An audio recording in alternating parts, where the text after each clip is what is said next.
TCU, you got to respect their speed. They've got speed all over the place. I heard a stat here in the last couple of weeks that they've got more players that have been clocked over 20 miles per hour than anybody in the country between their wide receivers and defensive backs.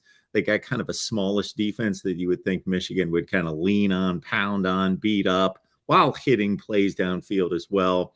Yeah, Max Duggan.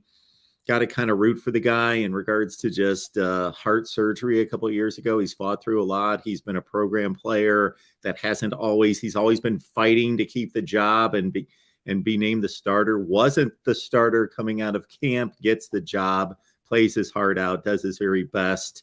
He's not going to be a great NFL quarterback, I don't believe. I hope he is. I'm not saying that, but that's pretty much the consensus. He's not that type of player, but he's maximizing his skills, no doubt. And TCU and Michigan, if it does come down to Ohio State and Michigan, I just think, if you root for the Big Ten, then you're going to be like, okay, well, then maybe this will be the first time in a long time there could be a legitimate claim as, okay, SEC, move aside. Yes.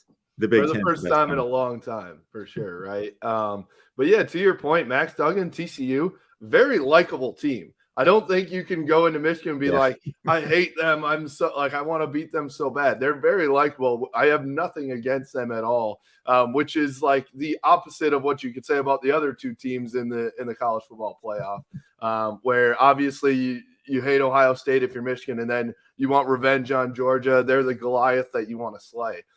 So that's where I think it's going to be a fun matchup. I'm planning to go to Phoenix. I think it'll be a great environment with everybody just kind of not that you're just happy to be there, but I think everyone will be enjoying the game. It's not like a hated rivalry type of thing, which will make it a fun thing and a fun month for Michigan and TCU fans.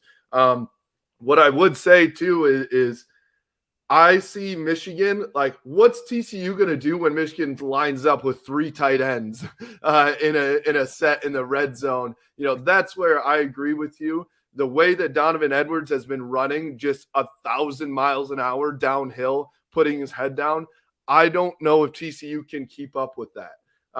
But at the same time, if you flip the script, Michigan hasn't seen – they obviously saw a passing attack from Ohio State that it was, really, really good all year, but they haven't seen a team with this type of speed outside of Ohio State much. So this defense will be tested, and that secondary will be tested. So it's 2 very different styles of play that are coming together. It's always interesting to see that when a Michigan's going to just try and ground and pound and keep the ball out of their hands.